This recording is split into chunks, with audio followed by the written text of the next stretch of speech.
Là, je vais parler de travailler la terre pour renforcer les communautés. Et là, on voit sur la première page des photos que j'ai prises dans différentes circonstances. Donc, et je les ai mises ensemble, c'est juste pour montrer que travailler la terre, c'est pas faire uniquement une culture ou un type d'élevage, mais il y a une corrélation entre les animaux, les plantes, l'homme et tout ce qui bouge. Donc, il faut que je peux même dire qu'on copie sur comment fonctionne la nature. Donc là, il y a des vaches, il y a des chèvres, il y a des jardins, et puis il y a la transformation également des produits agricoles. Alors, en préparant la présentation, je me suis dit que je vais présenter et que les gens ne le savent pas déjà. Et rapidement, je me suis dit, bon, je vais partager avec vous certaines réflexions que j'ai faites ces derniers temps et certaines expériences également que j'ai commencées. Parce que, comme vous avez entendu dans la présentation, je suis ingénieur agronome, j'ai étudié à la faculté d'agronomie de Damiens et on nous a montré là des techniques d'agriculture, des techniques d'élevage. Mais en fait, arrivé sur le terrain, on voit également comment on va vraiment faire atterrir ces connaissances. Donc, et au fil des années, ça fait pratiquement plus de 20 ans que je travaille au niveau des vétérinaires. Je travaille avec des organisations paysannes. Je travaille avec des paysans, des producteurs, des éleveurs et des agriculteurs. Et là, j'ai tiré pas mal de leçons que j'aimerais partager avec vous. Et il faut dire également qu'au début Zani, il faut changer le slide. Il faut changer de slide, c'est toujours la première. D'accord. Oui, justement, je vais changer. Donc, c'est juste une mise en contexte que j'ai fait et que j'ai fait. Et pratiquement, qu'est-ce que je disais? Oui. Alors dans mes réflexions, j'ai pu aboutir à comment vous présenter travailler la terre et comment vous présenter renforcer les communautés locales selon mon point de vue. Pour moi, renforcer les communautés, travailler la terre, ça peut se résumer en 2 points. C'est le respect de l'ordre naturel et le respect des communautés locales. Quand je dis respect de l'ordre naturel, je peux prendre un exemple, l'observation d'un terrain. Si vous prenez un espace et que vous ne le cultivez pas, après quelques temps, vous allez voir pousser plusieurs types de plantes, plusieurs variétés, plusieurs espèces. Et vous allez voir venir plusieurs variétés d'insectes, sur l'espace.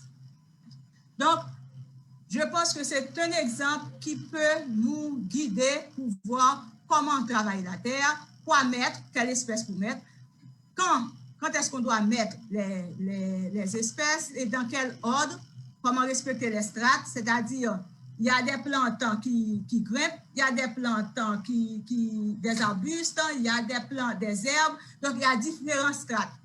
Et à quel intervalle qu'on doit mettre ces plantes pour que dans l'espace, toutes ces espèces arrivent à se développer sans que l'une ne gêne l'autre. Et le respect des communautés, je peux le résumer en trois points également. Ne pas les dénaturer, ne pas dénaturer les communautés locales, c'est-à-dire respecter leur logique et leur pratique. Parce que les gens dans les communautés, ce qu'ils font, il y a une logique derrière ça. Et les pratiques qu'ils font, c'est vrai, parfois ils ne savent pas pourquoi ils le font ou bien ils ne peuvent pas donner une explication scientifique, mais il faut prendre le temps pour les écouter, pour analyser, pour comprendre ce qu'ils font, quelle logique il y a derrière afin de les aider à renforcer, à faire mieux ce qu'ils font. Deuxième point, c'est de ne pas les utiliser comme cobayes ou espaces d'expérimentation et ensuite ne pas les transformer abusivement en marché pour les intrants qui sont inventés à cette fin.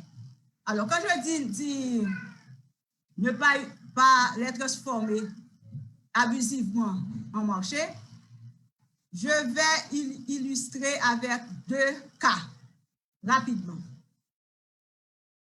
Je vais prendre le cas des semences. Je me souviens, en sortant de la faculté, j'ai commencé à travailler au niveau de Vétérimed et je participais à des rencontres, des ateliers de travail avec des paysans et en présence de professionnels beaucoup plus âgés que moi.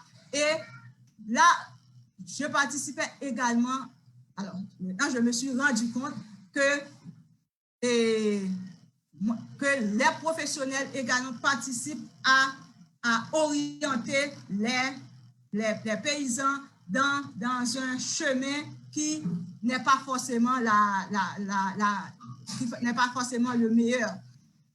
Et au niveau des semences, je me souviens dans un atelier, on accompagnait les producteurs pour élaborer un cahier de revendications afin de soumettre aux autorités concernées. Moi, c'était bien.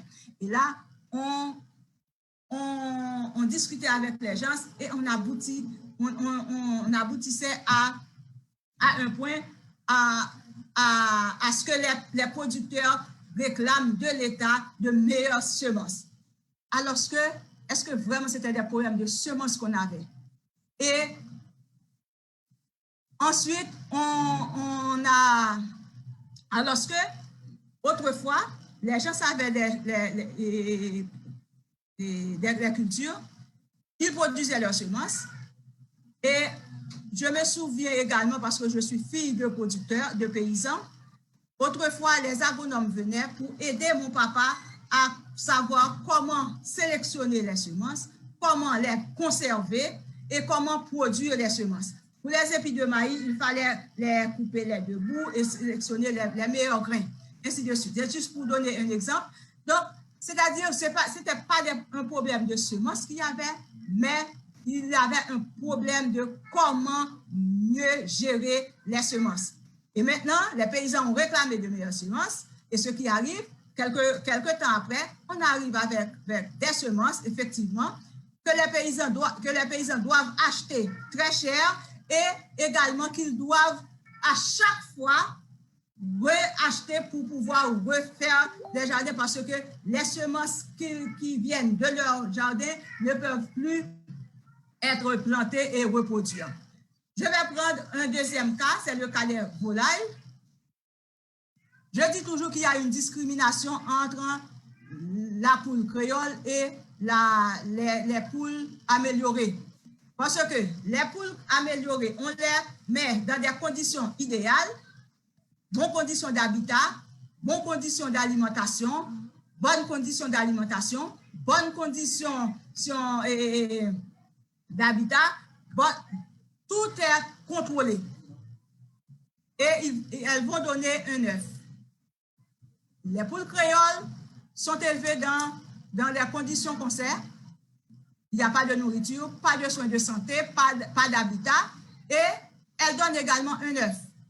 Alors, ce que j'ai fait l'expérience avec des poules créoles que j'essaie de mettre dans des conditions presque similaires, mais pas avec des aliments aussi chers, pas avec des aliments importés, mais avec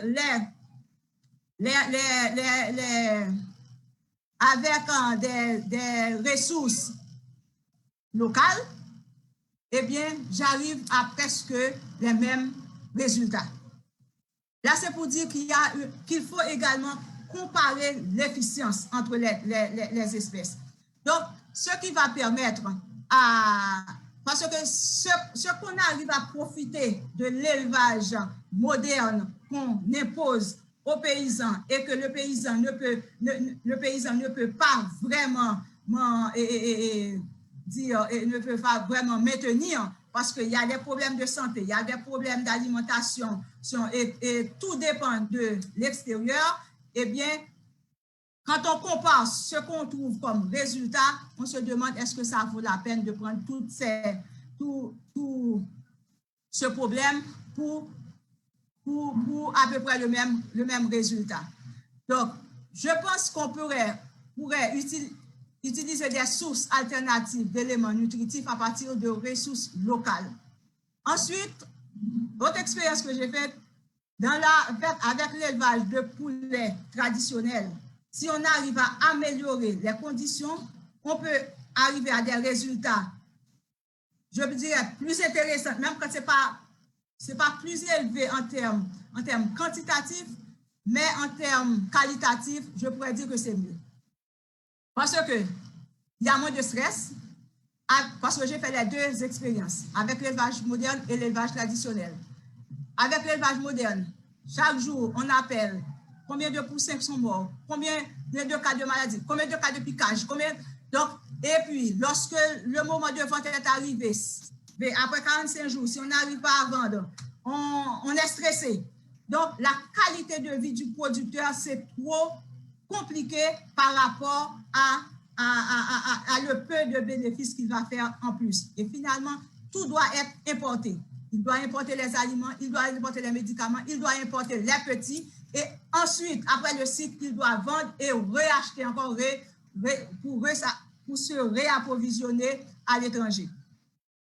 Donc, le respect des communautés locales, ça se résume à comprendre la logique de leur pratique et de leur fonctionnement, observer, questionner, analyser le pourquoi, en dehors des clichés, parce que le plus souvent, on vient avec des solutions en tête et on vient juste pour imposer. Mais on ne prend pas le temps suffisamment pour écouter les gens, pour comprendre la logique de ce qu'ils font et comment les aider à améliorer ce qu'ils font. Deuxièmement, c'est aider à améliorer les moyens de fonctionnement tout en conservant la logique. Ensuite, il faut renforcer les actions qui donnent des résultats et aider à corriger les pratiques catastrophiques et non durables sans bouleverser l'ordre des choses. Et quand je parle de moyens de fonctionnement, donc, on peut aider les gens à améliorer ce qu'ils font, à augmenter leur productivité sans pour autant chambarder complètement ce qu'ils font. Parce que le paysan, pourquoi il fait une agriculture et un jardin associé? Pourquoi il met plusieurs types de plantes à des intervalles bien calculés? C'est parce que il veut non seulement disperser les risques, mais également il veut associer, équilibrer le besoin d'autoconsommation et la commercialisation. Mais avec les types d'accompagnement qui veulent que tout soit orienté vers la commercialisation, tout doit s'orienter vers le revenu pur et simplement, eh bien on voit que au fur et à mesure, c'est vrai qu'il y a la vente, il y a de l'argent, mais il y a de l'argent, mais la faim, le problème de pauvreté, le problème de sécurité, de souveraineté alimentaire n'est pas résolu. Donc, en conclusion, les communautés locales ont besoin de vrais accompagnateurs pour aider à exploiter les ressources naturelles, terre, eau, forage, énergie, biodiversité de manière durable. Équilibrer la production agricole de manière à satisfaire l'autoconsommation et la consommation. Développer la transformation des produits agricoles dans le but de créer de la valeur ajoutée de l'emploi. Donc, l'État haïtien doit protéger les producteurs, le marché local ainsi que l'identité territoriale.